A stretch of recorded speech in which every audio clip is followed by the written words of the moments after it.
ये गोरखपुर एक्सप्रेस कौन से प्लेटफॉर्म पर और कितने बजे आएगी? आकाश ने रेलवे स्टेशन पर इंक्वायरी ऑफिसर से पूछा। प्लेटफॉर्म नंबर 4 और वो अपने निर्धारित समय से 2 घंटे की देरी से चल रही है। 2 घंटे? 2 घंटे देरी का क्या मतलब है? आप लोग करते क्या है? यहाँ पर कभी कोई ट्रेन समयानुसार नहीं चलती। आवेग में आकर अकस्मात ही उसके मुख से निकल गया। देखिए मिस्टर, मैं यहाँ इंक्वायरी ऑफिसर हूँ, स्टेशन ऑफिसर नहीं।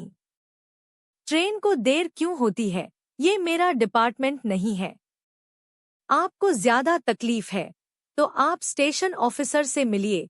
इंक्वायरी ऑफिसर ने शायद उसका बेचैन चेहरा पढ़ लिया था, इसलिए उसने अत्यंत संयत होकर उसे उत्तर दिया, ओह सॉरी, वो बस। थैंक यू सो मच कहकर उसके कदम प्लेटफॉर्म नंबर 4 की तरफ खुद बखुद ही बढ़ गए। ये 2 घंटों का वक्त 2 युगों के समान प्रतीत हो रहा था। बेचैनी ने उसे सिर से लेकर पैर तक अपने अंदर समेट रखा था। वो चुपचाप एक बेंच पर बैठ गया। इन 2 घंटों में कितनी ट्रेनें उसके सामने से फर्राटा रफ्तार के साथ निकल गई, बिल्कुल उसके जीवन में उन अवसरों की तरह जिसमें वो अपनी इकलौती बहन स्नेहा से मिल सकता था। किंतु अपने क्रोध और अहम को सर्वोपरि मान उन कीमती अवसरों को खोता चला गया। उसे सुबह का वो समय याद आ गया जब गांव से हरिहर काका का फोन आया था। हेलो आकाश बेटा। बेटा, मैं गांव से हरिहर काका बोल रहा हूँ। प्रणाम काका। खुश रहो बेटा, तुम्हारी बहन स्नेहा के पास वक्त बहुत कम है। उसका अब जीवन में तुम्हारे सिवा कोई नहीं है। बेटा, उसकी बड़ी इच्छा है कि मृत्यु से पहले वो एक बार तुम्हें देखना चाहती है, तुमसे मिलना चाहती है और इस बार रक्षाबंधन पर तुम्हारी कलाई पर राखी बांधना चाहती है। बेटा, हो सके तो अपनी बहन की अंतिम इच्छा पूरी कर देना। और कौन सी बहन काका? मेरे लिए तो उसका अस्तित्व उसी दिन खत्म हो गया था जब उसने अपना हिस्सा मांगा था और गांव की जमीन को बेचकर सारा पैसा हड़प लिया था। काका, आपको पता है कि मुझे तो इस बात की कानो कान खबर भी नहीं थी। इसका पता तो मुझे बाद में चला। कितनी तकलीफ हुई थी मुझे। आखिर वो मेरे साथ ऐसा कैसे कर सकती थी? कितनी स्वार्थी हो गई थी वो। उसने एक बार भी मेरे विषय में नहीं सोचा और ऐसी बहन की इच्छा पूरी करने के लिए कह रहे हैं आप? उसने काका की बात बीच में काटते हुए कहा। माफ करना बेटा, वो तो कति स्वार्थी नहीं थी, बल्कि तुम ही सत्य से अनभिज्ञ हो बेटा। सत्य ऐसी चीज है जो अगर वक्त पर उजागर न हो तो सैलाब बन कई जीवन ले डूबता है। क्या मतलब काका? बेटा, तुम्हारे पिता को व्यापार में कुछ नुकसान हो गया था। तुम्हारी पढ़ाई बीच में न छूटे इसलिए उन्होंने कुछ कर्जा लिया था। ब्याज चढ़ उसकी रकम भी ज्यादा हो गई थी। कर्जा उतारने के पूर्व ही वो बीमार पड़ गए और कर्जदार उनके पीछे पड़ गए। उस समय स्नेहा बिटिया ने अपना हिस्सा इसलिए मांगा था ताकि अपने हिस्से से वो अपने पिता का लिया कर्ज उतार सके। उसने तुम्हारा हिस्सा तुम्हारे सुनहरे भविष्य के लिए सुरक्षित रखा था। तुम्हारी पढ़ाई अधूरी न रहे, उसमें खलल न पड़े और एक बड़ा ऑफिसर बनने का तुम्हारा सपना न टूटे, इसलिए उसने तुम्हें उस समय सत्य नहीं बताया। बेटा, सपने तो उसकी आंखों में भी पल रहे थे।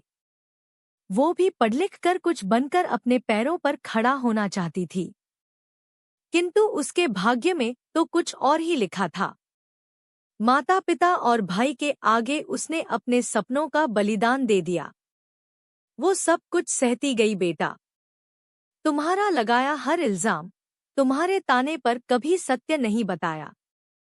यहाँ तक कि माता पिता की मृत्यु के बाद भी उसने अकेले रहना मंजूर किया, क्योंकि वो जानती थी कि अब उसके और तुम्हारे बीच वक्त और सोच का लंबा फासला आ गया था। वो एक अशिक्षित भला कैसे तुम्हारे पास रहती?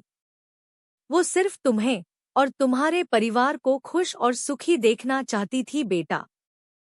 हर रक्षाबंधन पर राखी खरीदती और रात तक इंतजार करती, ये जानते हुए कि तुम नहीं आओगे।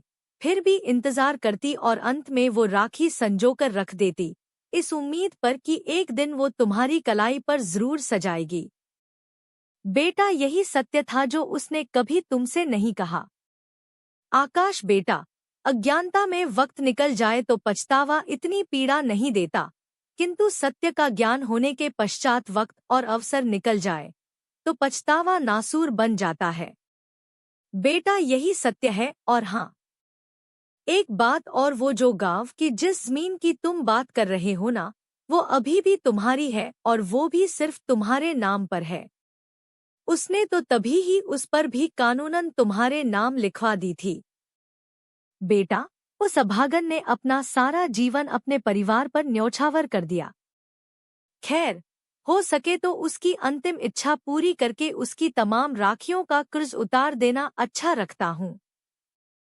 काका के फोन के बाद आकाश किंकर्तव्य विमूढ़ हो गया। उसकी सोचने समझने की शक्ति क्षीण हो गई। जिस बहन से उम्र भर नफरत करता रहा, उस बहन ने तो उसे अपनी राखी का कर्जदार बना दिया।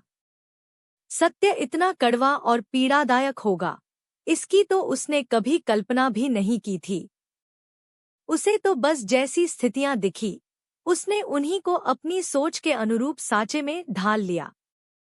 कभी सत्य जानने का प्रयत्न ही नहीं किया, कभी अपनी परवरिश पर भरोसा नहीं रखा।